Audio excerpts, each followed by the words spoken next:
Shadow news. ముందుగా బులెటిన్లోని headlines చూద్దాం.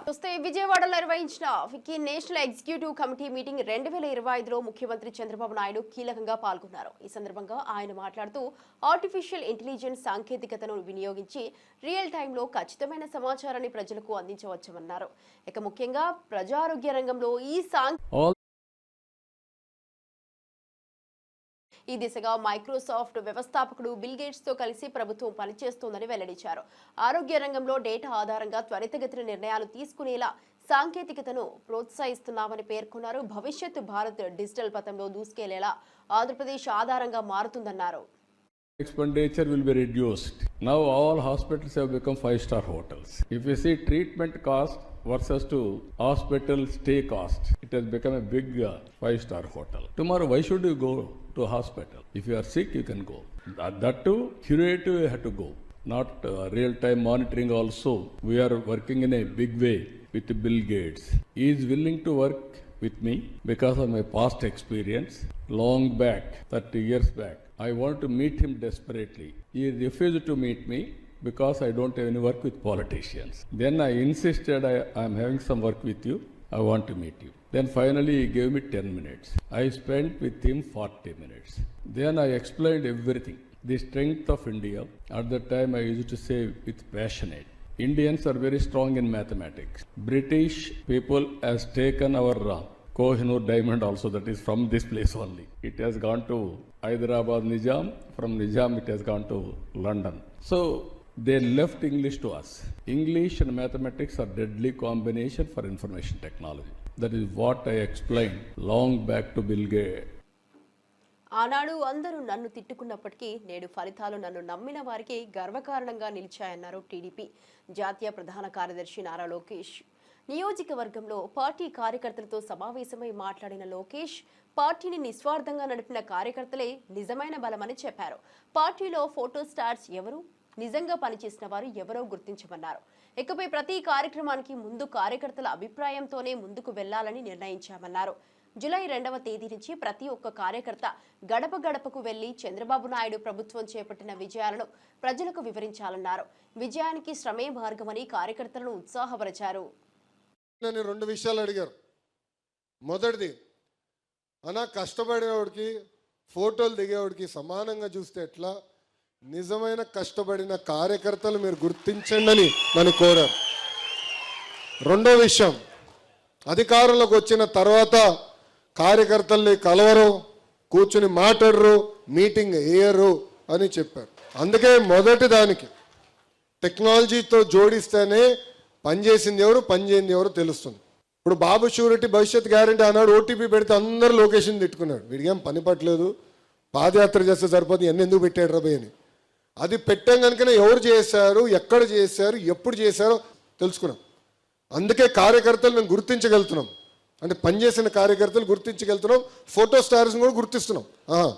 అద్భుతమైన ఫోటో స్టార్స్ వీళ్ళు, ఫోటోలు బాగా దిగుతారు, అటు ఉండి అని చెప్తున్నాం. సేమ్ థింగ్ మీరు చూస్తే మెంబర్షిప్లో కూడా రెఫరల్ ఇచ్చాం, అక్కడ ఎవరు బాగా పనిచేశారో కూడా తెలుసుకున్నాం. అదేవిధంగా మన టీడీపీ ఉంది యాప్, సోషల్ మీడియాలో ఎవరు బాగా పోస్టింగ్ చేశారో కూడా తెలుసుకున్నాం, వాళ్ళకి గుర్తింపు కూడా ఇస్తున్నాం. ఇది మొదటిది. రెండోది, బాబు గారి దగ్గర నుంచి మంత్రుల వరకు కూడా అందరం పార్టీ ఒక డైరెక్షన్ ఇచ్చింది. నియోజకవర్గానికి వెళ్ళి ఒక కార్యక్రమం చేయాలనుకుంటే, ప్రభుత్వ కార్యక్రమం చేయాలనుకుంటే కంపల్సరీ కార్యకర్తల సమావేశం పెట్టుకోవాలి. వాళ్ళతో మాట్లాడిన తర్వాతనే ఏ కార్యక్రమం కొని వెళ్ళాలి. మెగాస్టార్ చిరంజీవిని కలవాలన్న తపనతో అనంతపురం జిల్లా సోమందేపల్లి మండలం నల్లగుండ్రాయనిపల్లికి చెందిన వీరాభిమాని రామకృష్ణ దీక్షకు దిగాడు. తాను రాసిన జానపద కథను చిరంజీవికి వివరించాలన్న కోరికతో ఆహార విరమణ చేస్తూ శ్రద్ధ భక్తులతో దీక్ష కొనసాగిస్తున్నాడు. చిరు సినిమాల పట్ల ఆధారంగా మారిన ప్రేమతో అతనిని ప్రత్యక్షంగా కలవాలని తహతలాడుతున్న రామకృష్ణ జానపద కథా రూపకల్పనలో ఎంతో శ్రమ పెట్టినట్లు తెలిపాడు. తన కళ నెరవేరే వరకు దీక్ష విరమించబోనని స్పష్టం చేస్తున్నాడు. అభిమానులపై చిరంజీవి చూపే ప్రేమ, ఆదరణ దృష్టిలో పెట్టుకొని రామకృష్ణ ఆశ పూర్తి కావాలంటూ గ్రామస్తులు ఆశిస్తున్నారు.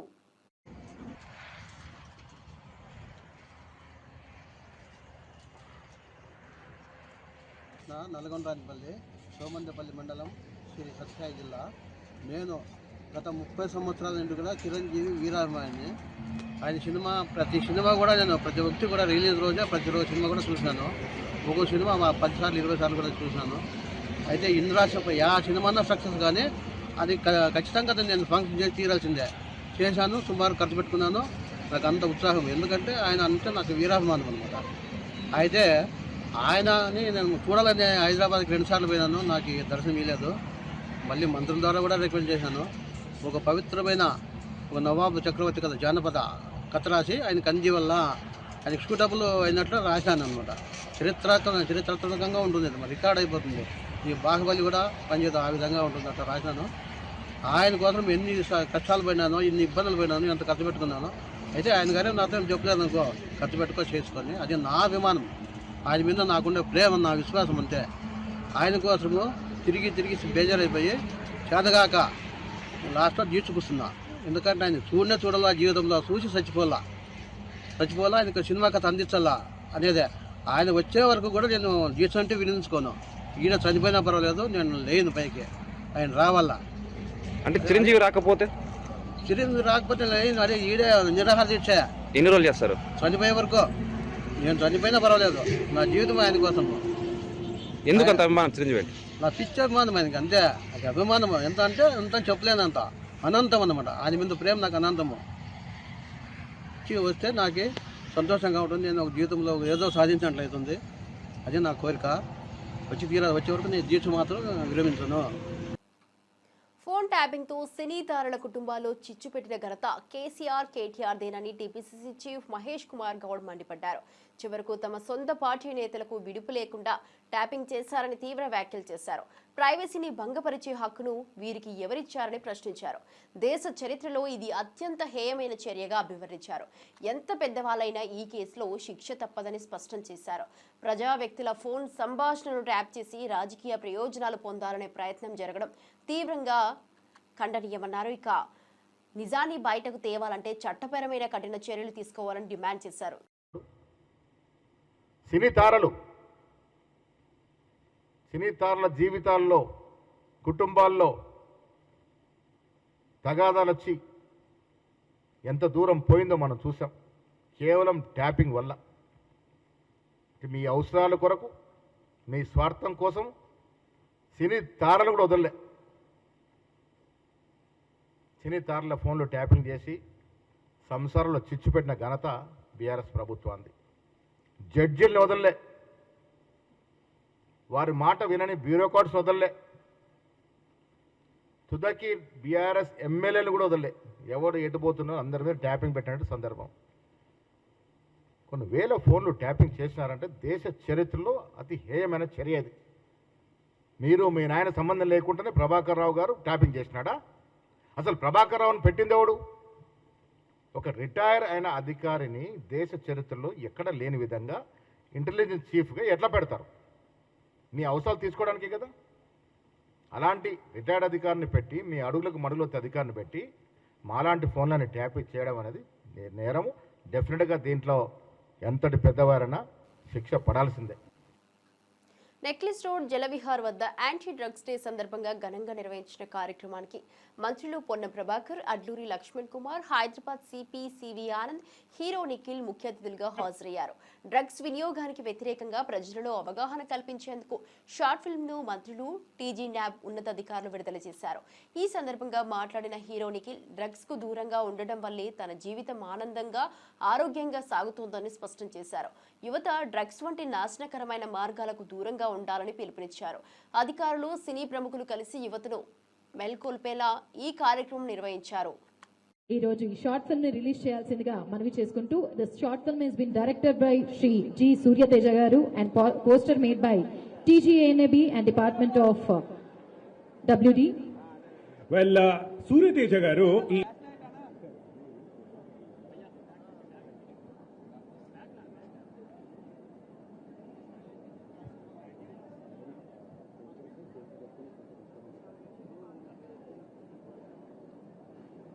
సూర్యతేజ గారు డైరెక్ట్ చేసిన చక్కటి షార్ట్ ఫిల్మ్ ఇది. మన రాష్ట్రం, మన దేశం, అసలు ఈ ప్రపంచం అంతా ఈ నష ముక్తిగా ఉండాలని, డ్రగ్ ఫ్రీ సొసైటీగా మారాలని ఒక చక్కటి సందేశంతో తీసిన సినిమా. మరొకసారి గట్టిగా చెప్పట్లు. Can we have a huge round of applause?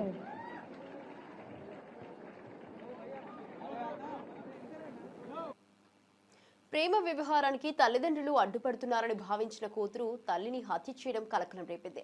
DCC Suresh Kumar వివరించిన మేరకు ఇన్స్టాగ్రామ్ లో పరిచయమైన శివతో ప్రేమలో పడిన 16 ఏళ్ల బాలిక తల్లి అంజలిని ప్రేమకు అడ్డుగా భావించింది. జూన్ 23న సాయంత్రం బాలిక ఆమె ప్రియుడు శివ అతని తమ్ముడితో కలిసి చున్నీతో బిగించి అంజలిని హత్య చేశారు. కేసు 24 గంటల్లోనే ఛేదించామని డీసీపీ తెలిపారు. నిందితుల్లో శివ డీజే ఆపరేటర్ గా పనిచేస్తున్నాడు. ప్రస్తుతం నిందితులు విచారణకు పూర్తిగా సహకరిస్తున్నారని తెలిపారు. ప్రేమ పేరుతో కుటుంబాన్ని పరిగణలోకి తీసుకోకపోవడం, చిన్న వయసులో తప్పుడు నిర్ణయాలతో భవిష్యత్తు నాశనం చేసుకుంటున్న ఘటనగా ఈ సంఘటన నిలిచింది.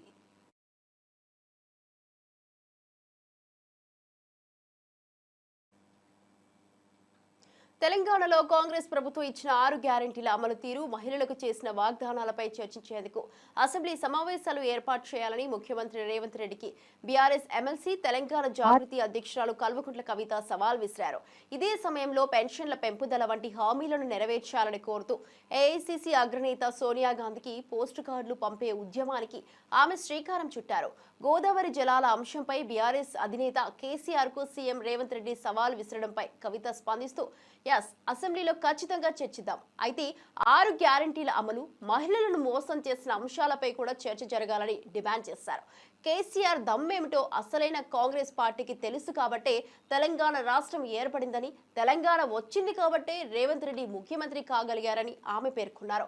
ఈ విషయాన్ని విస్మరించి రేవంత్ రెడ్డి మాట్లాడడం బాధాకరమని, ఆయన మరింత హుందాగా వ్యవహరించాలని సూచించారు. హార్ట్ అటాక్ వచ్చింది అని చెప్పిండ్రు. అది 6 months అయిపోయింది. ఆ తర్వాత ఇంకొక హత్య జరిగింది భూపాలపల్లిలో. అక్కడ భూపాలపల్లి ఎస్పీ గారే ప్రెస్ మీట్ పెట్టి ఇది భూతగాదాలతోని జరిగింది, పర్సనల్ వ్యవహారం ఇదని చెప్పిండ్రు. ఆ తర్వాత నిన్న మొన్న దుబాయ్లో ఎవరో వ్యక్తి చనిపోయినారు, ఆయన ఏదో నిద్రలే చనిపోయింది అనేటటువంటి విషయం ప్రధాన పత్రికలన్నింటిలో కూడా వచ్చినటువంటి విషయం. వీటన్నిటికీ మా పార్టీకి, మా కుటుంబానికి ఏం సంబంధం అండి? దీని వెనుక మేమైతే కుట్రకోణం చూస్తూ ఉన్నాం. డెఫినెట్గా ఇది కేసీఆర్ గారి కుటుంబం మీద కుట్ర తప్పితే ఇంకొకటి లేదు. ఎందుకంటే సంబంధం లేనటువంటి ఇండివిజువల్ ఇన్సిడెంట్స్ అన్నింటినీ పట్టుకొచ్చి ప్రధానమంత్రి గారిని కలిసిన తర్వాత మాట్లాడడం అంటే డెఫినెట్గా దీని వెనుక కుట్రకోణం ఉంది. నేనే కదండి డైరెక్ట్ సాక్ష్యం, బలైంది నేనే కదా, నేనే సాక్ష్యం ఉన్నా ఇక్కడ. సో డెఫినెట్గా కుట్ర ఉంది. నేను ఇవాళ ఈ పత్రికను చూపించడం. ఎన్నికల తర్వాత రైతు భరోసా పథకాన్ని ఎత్తేసే కుట్ర జరుగుతుందని మాకు విశ్వసనీయ సమాచారం ఉందని మాజీ మంత్రి సింగిరెడ్డి నిరంజన్ రెడ్డి ఆరోపించారు. ఈ పథకం ఎన్నికల కంటే స్టంటే కాదని, స్థానిక ఎన్నికల అనంతరం కూడా కొనసాగుతుందని హామీని ముఖ్యమంత్రి రేవంత్ రెడ్డి, మంత్రి తుమ్మల నాగేశ్వరరావు ప్రజలకు, రైతులకు స్పష్టంగా చెప్పాలని డిమాండ్ చేశారు. రైతులు మోసపోకూడదని హెచ్చరిస్తూ ప్రభుత్వం పథకాన్ని నిలబెట్టే నమ్మకాన్ని ఇవ్వాలని కోరారు. వాస్తవంగా రైతుల సంక్షేమమే లక్ష్యమైతే రైతు భరోసా పథకాన్ని పాలనాంతం వరకు కొనసాగించాలన్నారు. ఎన్నికల వేళ పథకాన్ని ప్రయోజనంగా మలుచుకునే ప్రయత్నాన్ని రైతులు గుర్తించాలన్నారు. అంటే స్పోర్ట్స్కి సంబంధించిన ప్రతి అంశాన్ని దానిలో క్రోడీకరించడం, దాంతోపాటు ఉన్నటువంటి విద్యార్థులకు కానివ్వండి, స్పోర్ట్స్ అభిమానులకు కానివ్వండి, పాలసీ వస్తే పాలసీ ద్వారా ఏదో మేలు జరుగుతుందన్న ఆలోచనతోనే ఈరోజు ముఖ్యమంత్రి రేవంత్ రెడ్డి గారు పాలసీ మీద ప్రత్యేక దృష్టి పెట్టిండ్రు. అదేవిధంగా వాకిటి శ్రీహరి గారు మంత్రివర్గంలోకి వచ్చిన వెంటనే ఈరోజు పాలసీని ఏర్పాటు చేయడం సంతోషకరమైన విషయం. పాలసీలో తెలంగాణలో విద్యార్థులకు సంబంధించినటువంటి కేసీఆర్ స్థాయికి రావాలంటే ముఖ్యమంత్రి రేవంత్ రెడ్డికి 100 ఏళ్లు కూడా సరిపోవని మాజీ మంత్రి ఎమ్మెల్యే గంగుల కమలాకర్ తీవ్రంగా విరుచుకుపడ్డారు. రేవంత్ ఎప్పటికీ కేసీఆర్ గారికి సమఉజ్జీ కాలేడని స్పష్టం చేశారు. ఇక ఉద్యమ నాయకుడిగా, అభివృద్ధి శిల్పిగా కేసీఆర్ చూపిన నాయకత్వాన్ని రేవంత్ తలపెడలేడన్నారు. నేడు తెలంగాణ రాష్ట్రం ఏర్పడిన నేపథ్యంలో కేసీఆర్ వేసిన పునాది పాత్రను ప్రజలు మరచిపోరన్నారు. అధికారంలోకి వచ్చిన వెంటనే ప్రజా సంక్షేమ పథకాలను నిలిపివేసిన రేవంత్ రెడ్డి ఇప్పుడే కేసీఆర్ ను విమర్శించడం హాస్యాస్పదమన్నారు. అంటే ఇంకో 2 సార్లు నువ్వు ముఖ్యమంత్రి ప్రయత్నం చేస్తే అవుతుంది, కానీ కేసీఆర్ గారికి మీ సమఉజ్జి నువ్వు కాదు కాబట్టే నిన్ను అసలు లెక్కలకే తీసుకుంటాడు కేసీఆర్ గారు. అసెంబ్లీలో మేము మాట్లాడు సమఉజ్జిగా నువ్వు మారాలంటే ఇంకో 2 సార్లు నువ్వు ముఖ్యమంత్రి ప్రయత్నం చేస్తే అవుతుంది, కానీ కేసీఆర్ గారికి మీ సమఉజ్జి నువ్వు కాదు కాబట్టే నిన్ను అసలు లెక్కలకే తీసుకుంటాడు కేసీఆర్ గారు. అసెంబ్లీ పోలవరం ప్రాజెక్టుకు అన్ని అనుమతులు తెచ్చింది వైఎస్ఆర్ గారేనని, కానీ పూర్తిగా తానే కడుతున్నట్టు చంద్రబాబు నాయుడు బిల్డప్ ఇస్తున్నారని మాజీ ఆర్థిక మంత్రి బుగ్గన రాజేంద్రనాథ్ రెడ్డి తీవ్ర వ్యాఖ్యలు చేశారు. కేంద్ర అనుమతులు, డిపిఆర్, ప్రాజెక్టు ప్రారంభం అన్ని వైఎస్ఆర్ పాలనలో జరిగాయని స్పష్టం చేశారు. కానీ ఇప్పుడు నిజమైన కృషిని విస్మరించి ప్రచారంలో చంద్రబాబు పేరు పెట్టుకోవడం సబబు కాదన్నారు. పోలవరం నది తీరు తరలించిన నాయకుడు వైఎస్ఆర్ అని గుర్తు చేస్తూ ప్రజలు చరిత్రను మర్చిపోరని బుగ్గన అన్నారు. ప్రాజెక్టు పూర్తి కాకుండానే శ్రేయస్సు తమదని చెప్పే తత్వం అభ్యుదయానికి అవరోధమన్నారు. పనికి మాత్రమే దాంట్లో పెట్టాలంటే వీళ్ళు ఏం చేసినారు, పెట్టకుండా వాడుకుంటే కేంద్ర జలవనరుల శాఖ జలశక్తి వాళ్ళు కోప్పడి చాలా కోపంగా ఉంటే అప్పుడు చివరకు ఎట్టకేలకు జనవరి 12, 2025 అంటే అక్టోబర్ నుంచి నవంబర్, డిసెంబర్, జనవరి ఇంచుమించు 3 నెలల తర్వాత అప్పుడు తీసుకొచ్చి అకౌంట్లో పెడతారు. అయిపోయింది. రెండో విడత ఎప్పుడు వచ్చింది? మార్చి 12 వచ్చింది. మార్చి 12, 2025లో రెండో విడత ఎంత? 2705 కోట్లు. 2705 కోట్లు వస్తే ఇంతవరకు కూడా అందులో 505 కోట్లు ఇంతవరకు వాడలే, ఎస్ఎన్ఏలో పెట్టలే, ఇతర ఖర్చులకు వాడుకున్నారు. అంటే ఇప్పుడు దాన్ని తల్లికి వందనానికి వాడుకున్నట్లే కదా లెక్క, అంతే కదా. ఇప్పుడు పోలవరం డబ్బులు వచ్చినాయి, పోలవరం డబ్బులు మీరు పోలవరానికి వాడలే, బ్యాంకులో లేదు, ఎక్కడ ఉన్నట్లది? తల్లికి వందనానికే కదా, ఇంకా వేరే తల్లికి వందనానికి వాడినారు, లేకుంటే మీరేమన్నా జీతాలకు వాడుకున్నారు, పెన్షన్లకు వాడుకున్నారు, వృద్ధాప్య పెన్షన్లకు వాడుకున్నారు. టోటల్ ఇంతవరకు 5052 కోట్లు వచ్చింది మీకు పోలవరం. 5052 కోట్లు పోలవరం డబ్బులు వస్తే ఈ రోజుకి 2505 కోట్లు దాంట్లో మీ దగ్గరనే ఉంది. అంటే దేనికి వాడినట్లు ఇదేని? మళ్ళా సుపరిపాలనలో తొలి అడుగు అని చెప్పి పోలవరం బ్రహ్మాండంగా కడుతుండాము అని అంటారనమాట. ఎక్కడి నుంచి వచ్చిందండి పోలవరంది? అసలు ఫస్ట్ ఎప్పుడు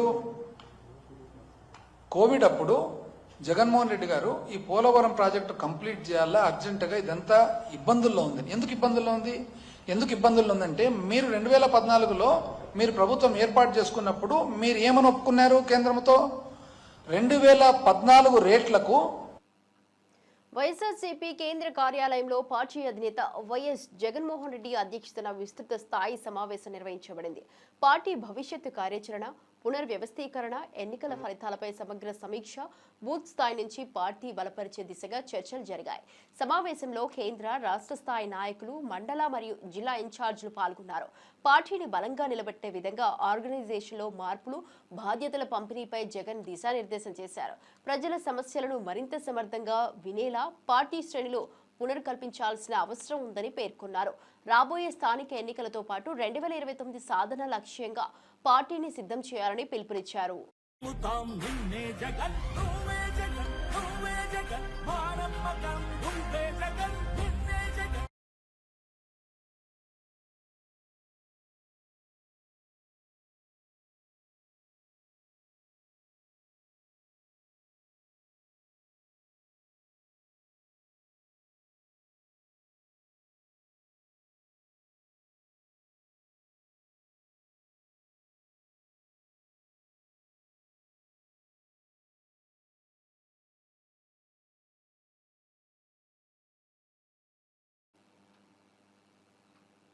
పదేళ్లుగా నిలిచిపోయిన క్రీడా పాలసీని కాంగ్రెస్ ప్రభుత్వం ముందుకు నడిపించిందని, ముఖ్యమంత్రి రేవంత్ రెడ్డి చొరవతో కేబినెట్ ఆమోదం లభించిందని రాష్ట్ర క్రీడా ప్రాధికార సంస్థ చైర్మన్ శివసేనారెడ్డి తెలిపారు.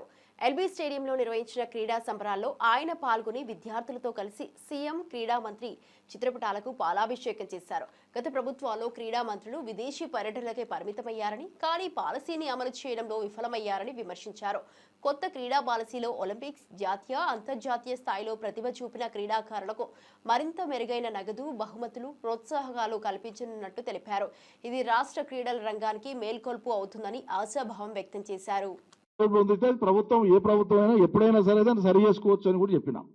కానీ మీరు దీన్ని చిలువలు వలువలు చేసి అసలు అనర్హులకే దక్కింది అనేటువంటి మాటలు మాట్లాడి మరి మీరు ఎలా ఎక్కడైనా ఒకటి అనర్హులు పొందితే ప్రభుత్వం ఏ ప్రభుత్వం అయినా ఎప్పుడైనా సరే దాన్ని సరి చేసుకోవచ్చు అని కూడా చెప్పినాం. కానీ మీరు దీన్ని చిలువలు వలువలు చేసి అసలు అనర్హులకే దక్కింది అనేటువంటి మాటలు మాట్లాడి మరి మీరు ఎలా ఖమ్మం నగరాన్ని పరిశుభ్రంగా పచ్చగా తీర్చిదిద్దేందుకు 100 రోజుల పట్టణ ప్రణాళికను అమలు చేస్తున్నట్లు వ్యవసాయ శాఖ మంత్రి తుమ్మల నాగేశ్వరరావు తెలిపారు. నగరంలోని 11వ డివిజన్ వరదయ్య నగర్లో జరిగిన పరిశుభ్రత కార్యక్రమంలో మంత్రి పాల్గొన్నారు. మేయర్తో కలిసి మురుగు కాల్వలను పరిశీలించి స్వయంగా శుభ్రం చేశారు. స్థానికులతో మాట్లాడి పారిశుద్ధ్య సమస్యలను అడిగి తెలుసుకున్నారు. అనంతరం మొక్కలు నాటి హరిత వాతావరణం కోసం ప్రతి ఒక్కరూ పాత్ర వహించాలన్నారు. ఖమ్మం నగరాన్ని మెరుగైన జీవన ప్రమాణాలతో తీర్చిదిద్దేందుకు ప్రభుత్వం కట్టుబడి ఉందన్నారు. ప్రజల సహకారంతో నగరాన్ని ఆదర్శ పట్టణంగా అభివృద్ధి చేస్తామని చెప్పారు. అదేవిధంగా చెత్తా చెదారంతో ఈ యొక్క ఖమ్మం పట్టణం దుర్గంధంగా ఉండకూడదని 100 రోజుల యొక్క ప్రణాళికని రూపకల్పన చేసుకుని గత 20 రోజులుగా అన్ని డివిజన్స్ ను కూడా పరిశుభ్రంగా ఉంచడానికి అక్కడ ఉన్నటువంటి ప్రజల సహకారాన్ని తీసుకొని అందరూ కలిసి వాళ్ళని చైతన్యవంతులు చేయటమే కాకుండా వాళ్ళ ఇంట్లో ఉన్నటువంటి చెత్తా చెదారాన్ని కూడా ఏ రకంగా ఎక్కడేయాలి, ఏ రకంగా వేస్తే ఖమ్మం పట్టణానికి మేలు జరుగుతుంది, మీ ఆరోగ్యాలకి మేలు జరుగుద్ది అనేటటువంటి సదుద్దేశంతో పరిశుభ్రమైనటువంటి ఖమ్మాన్ని ఏర్పాటు చేయడానికి అందరూ సహకరించాలి. ప్రజలు సహకరించకుండా ఏ పని కూడా ముందుకు నడవదు. 23 ఏళ్ల వయసులో అంతరిక్ష యాత్రకు సిద్ధమైన దంగేటి జాహ్నవి పాలకొల్లుకు గర్వకారణమవుతోంది. భారతదేశపు తొలి మహిళా అంతరిక్ష యాత్రికురాలిగా అత్యంత చిన్న వయస్కురాలిగా 2029లో రోదసిలోకి అడుగు పెట్టాలన్నారు. పాలకొల్లులో ఇంటర్ వరకు చదివిన జాహ్నవి పంజాబ్లో ఇంజనీరింగ్ పూర్తి చేసి అమెరికాలోని టైటాన్ స్పేస్ ఇండస్ట్రీ ద్వారా అంతరిక్ష యాత్రకు ఎంపికయ్యారు. ఇక 22 ఏళ్లకే అనలాగ్ వ్యోమగామిగా గుర్తింపు పొందారు. సెస్నా 171 స్కై హాక్ ను నడిపిన తొలి యువతిగా రికార్డు సృష్టించారు. Zero gravity, under water rocket launch, air craft driving వంటి అంశాల్లో శిక్షణ తీసుకున్నారు. అంతర్జాతీయ స్థాయిలో 16 దేశాల యువతితో కూడిన బృందానికి ఫ్లైట్ డైరెక్టర్ గా వ్యవహరించారు. కరాటే, స్విమ్మింగ్, స్కూబా డ్రైవింగ్ లోనూ ప్రతిభ చూపించిన జాహ్నవి ఇప్పుడు అంతరిక్షంలో అడుగుపెట్టే చరిత్ర సృష్టించనున్నారు.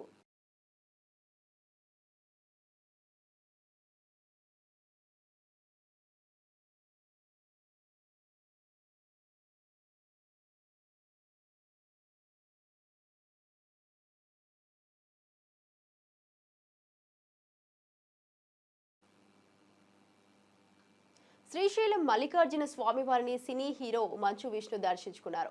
రుద్రాభిషేకం, అమ్మవారికి కుంకుమార్చన వంటి ప్రత్యేక పూజలు నిర్వహించారు. ఈ సందర్భంగా 12 జ్యోతిర్లింగాల యాత్రను పూర్తి చేసిన ఆనందాన్ని వ్యక్తం చేశారు. శ్రీశైలం దర్శనం తనకు అత్యంత పవిత్రంగా అనిపిస్తుందని అన్నారు. ఈ నెల 27న విడుదల కాబోతున్న తన కొత్త చిత్రం కన్నప్పను ప్రేక్షకులు ఆదరించాలని కోరారు. ఆధ్యాత్మికతతో కూడిన కథను ప్రేక్షకుల ముందుకు తీసుకురానున్నామని, ఈ సినిమా తన జీవితంలో ప్రత్యేకమైన మలుపు అని పేర్కొన్నారు. శ్రీశైలం దేవస్థానాధికారులు మంచు విష్ణుకు తీర్థ ప్రసాదాలు అందజేశారు.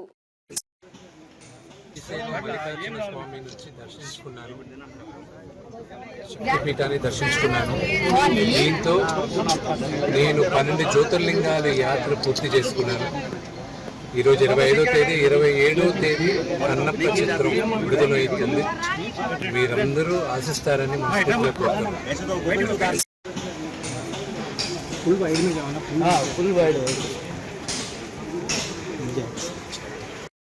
నేను శ్రీశైలం మల్లికార్జున స్వామి నుంచి దర్శించుకున్నాను. వైఎస్ఆర్సీపీ ఎమ్మెల్సీ దువ్వాడ శ్రీనివాస్, ఎమ్మెల్సీ దివ్వెల మాధురి తిరుమల శ్రీ వెంకటేశ్వర స్వామి వారిని దర్శించుకున్నారు. శ్రీవారి ఆలయంలో ప్రత్యేక దర్శనం ద్వారా భక్తి శ్రద్ధలతో స్వామివారిని నమస్కరించారు.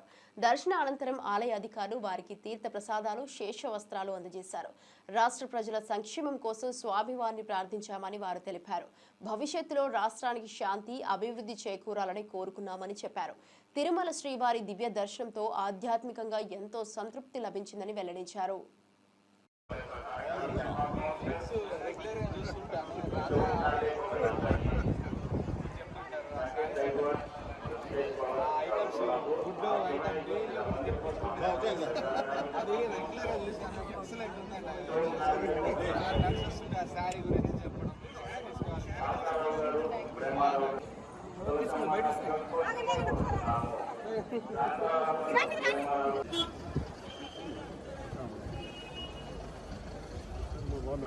ఉన్న ప్రసార కేంద్రానికి వెళ్ళి సుబ్రహ్మణ్యం గారిని కలుసుకోవాల్సిందిగా కోరుతున్నాము.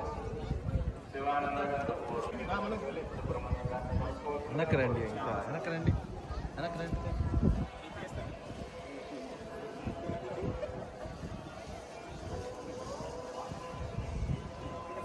ఇవి ఇప్పటివరకు నా బులెటిన్ అప్డేట్ చూస్తూనే ఉండండి షాడో న్యూస్.